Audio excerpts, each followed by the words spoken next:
இது வந்து பார்த்தோம்னா பெருவிடை கோழிகள் வெத்துக்கால் அப்படின்னு சொல்லுவாங்க. இவனுக்கு வந்து இப்போ ஒரு 2 இயர்ஸ் ஆகுது. ரெண்டு இயர் அப்படின்றப்போ நல்ல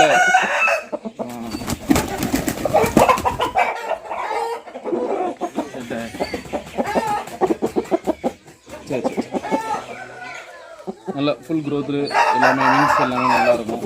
நல்ல ஹைட்டு, மகுகால், வெள்ளைக்கால் அப்படின்லாம் சொல்லுவாங்க. இப்போ வெள்ளைக்கால் இங்கே நம்மக்கிட்ட மேக்ஸிமம் வந்து வெள்ளைக்காலில் இருக்கிறது நல்லா சண்டை போடுவோம்.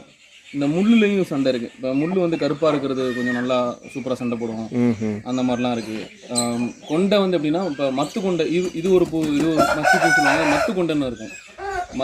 கொண்டை வந்து ஃப்ளாட்டாகவே இருக்கும். இப்போ அதெல்லாம் கொஞ்சம் ஈஸியாக பிடிச்சி அடிக்க முடியாது. சில சண்டை வந்து பார்த்தீங்கன்னா இவங்களுக்கு வந்து ஆனால் சண்டை கற்றுக் கொடுக்கவே முடியாது. இவங்களோட போடுறது தான். சில இது அலாக்கு பிடிச்சி சண்டை போடுவோம். இந்த மாதிரி நிறைய வெரைட்டிஸ் இருக்குது. இப்போ நம்ம ஒரு ஃபைட் ரெடி பண்ணுறோம் அப்படின்னா ஆப்போசிட் சைடும் இதுவும் வந்து எந்த ரகத்தில் சண்டை போட்டால் கரெக்டாக இருக்கும் அப்படின்றது இருக்குது. எப்படின்னா இது ஒரு 16 இன்ச் இருக்குன்னு வச்சுக்கோங்களேன். ஈக்குவலாக சில பேர் போட மாட்டாங்க. அதோட ஒரு இன்ச் இந்த ஹைட் மெஷர்மெண்ட்ஸ் இதெல்லாமே இருக்குது. ஏன்னா சில இது பார்த்தீங்கன்னா நேருக்கு நேராக வந்தால் மட்டும்தான் அடிக்கும், மற்ற சைட்லலாம் அடிக்காது. அந்த மாதிரிலாம் இருக்குது. ஸோ இவங்களுக்கு சண்டை கற்றுக் கொடுக்கவே முடியாது. ஆனால் நம்ம என்ன செய்யணும்னா அந்த சண்டை தயார் பண்ணுறவங்க